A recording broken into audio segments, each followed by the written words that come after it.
अब देखिए, जैसा अभी आपने उदाहरण दिया, सत्ता में बने रहने के लिए कई बार गठबंधन किए जाते हैं और संगीत जी यही मजबूरी तो कांग्रेस की भी रही होगी ना भाई। आपको तमिलनाडु में अपनी जड़ों को मजबूत रखना है, अपने संगठन में अगर उत्साह अगर आपको भरना है तो आप जरूरी है कि आप सत्ता के साथ रहें, और जब ऑप्शन मिल रहा है, सामने से ही आपको ऑप्शन मिल रहा है, तो कांग्रेस क्यों उस ऑप्शन को छोड़ेगी? देखिए, भारतीय जनता पार्टी और कांग्रेस दोनों के बीच में जब ये तुलना होती है तो मैं थोड़ी सा मुझे लगता है कि उसमें दोबारा तरीके से सोचना चाहिए, दूसरे तरीके से सोचना चाहिए।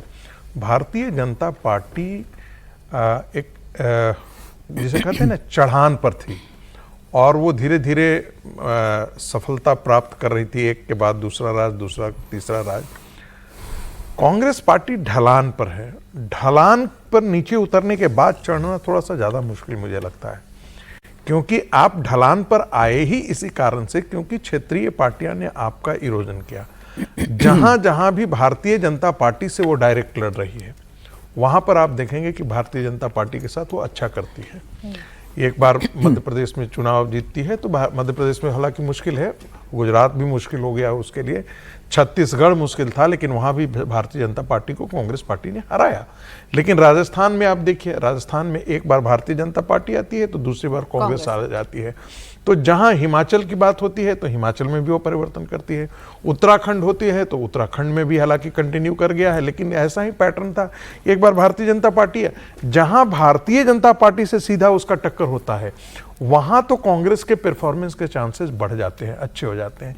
लेकिन जहां वो क्षेत्रीय पार्टियों के साथ टकराव में है वहां पर उसके रिवाइवल की संभावनाएं बहुत नगण्य दिखाई देती है। तो ये एक पैटर्न साफ मुझे जो है वो दिखाई देता है। तो इसमें कोई दायरा नहीं कि कांग्रेस पार्टी राइज तभी कर सकती है, दोबारा बड़ी पार्टी के तौर पर खड़ी हो सकती है, जब कोई नया नैरेटिव खड़ा करे और लोगों को उसके प्रति आसक्ति हो, उसके प्रति मन में आए कि नहीं ये बहुत अच्छी बात है। अब आप संविधान बचाओ आंदोलन लेकर के चले, लेकिन सड़क की लड़ाई तो आपने लड़ा नहीं, आप ले करके घूम गए, उस समय हो गया, लेकिन बाद में लोगों को लगा कि नहीं यार ये तो ठीक बात नहीं है जो था, और नतीजा है कि उसके बाद के जितने इलेक्शन है वो सबके सब आप इलेक्शन हारते गए।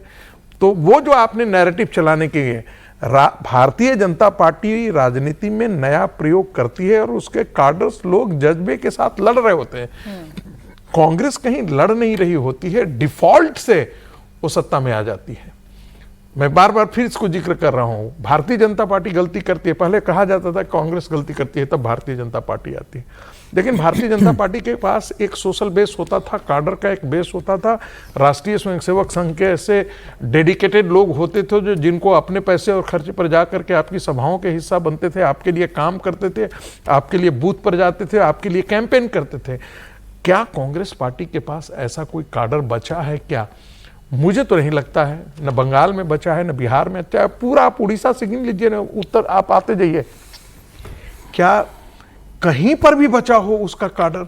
आप आज देख लीजिए आसाम एक समय कांग्रेस पार्टी एक छत्र राज करती थी। असम गण परिषद का आंदोलन आया तो असम गण परिषद ने आंदोलन से पटका, लेकिन आंदोलन से निकली हुई पार्टियों की आयु बहुत कमजोर होती है, फिर वो दोबारा सत्ता में आ गई। लेकिन आज आसाम में आप मुस्लिम लीग के तौर पर आप खड़े हो गए, 19 में से 18 आपके मुस्लिम जीते हैं। हिंदुओं ने आपको पूरी तरीके से रिजेक्ट कर दिया। बंगाल में हिंदुओं ने आपको रिजेक्ट कर दिया। जिस हिंदुत्व को रोज पानी पी करके कोसते हैं राहुल गांधी, वो उस हिंदुत्व की ताकत है कि भारतीय जनता पार्टी सत्ता में और आप सत्ता से रोज बाहर होते जा रहे हैं। ठीक है, लेकिन देखिए केरला में उन्होंने अपनी सरकार बनाई और अच्छे खासे किसके अपने से नहीं, अपनी हैसियत से नहीं बनाई, वहां भी मुस्लिम लीग और फैनेटिक तत्वों के साथ बनाई। जिस मुस्लिम लीग ने भारत विभाजन किया उसी मुस्लिम लीग के बचे हुए, और ये मत सोचिएगा कि कोई बनाने वाले, उनके संस्थापक सदस्य जो पाकिस्तान नहीं गए थे वो उस मुस्लिम लीग के हिस्से बने। अभी तो उस मुस्लिम लीग के साथ आप सरकार बना रहे हैं। वहां भी चुनौती ये है विजय जी, वहां भी चुनौती ये है कि अभी इतने दिन बीत गए हैं, बैठकों पर बैठकें चल रही हैं, 3 चेहरे हैं जो आमने सामने हैं केरला में, कौन मुख्यमंत्री बनेगा, कौन मुख्यमंत्री नहीं बनेगा, ये अभी तक कांग्रेस तय नहीं कर पा रही है केरला में। ये महत्वपूर्ण है और ये ज़्यादा बड़ा संकट है मैं समझता हूँ कांग्रेस की लीडरशिप के लिए भी, कि वैसे अभी बताया गया तीनों को ही कि भाई वो पार्टी की वजह से जीते हैं, लीडर की वजह से नहीं जीते हैं और अब आगे चलकर क्या करना है। लेकिन यदि ये क्राइसिस बहुत समय तक चला, एक तो अभी तक ख़त्म नहीं हुआ है, इसका मतलब कि नेतृत्व को लेकर सवाल खड़े हैं कि क्या इतनी मजबूत नहीं है लीडरशिप की वो तय कर सके। जो बंगाल में भारतीय जनता पार्टी एक दिन में तय कर सकती है कि शुभेंदु अधिकारी को चीफ मिनिस्टर बनाना है, मतलब उन्होंने इलेक्शन लड़ा है, कैंपेन किया, वो सब सही है, लेकिन ये लीडरशिप को तय करना था ना कि दिलीप घोष हों कि शुभेंदु हों कि अग्निमित्रा हों या कोई और हों, लेकिन उन्होंने तय कर लिया।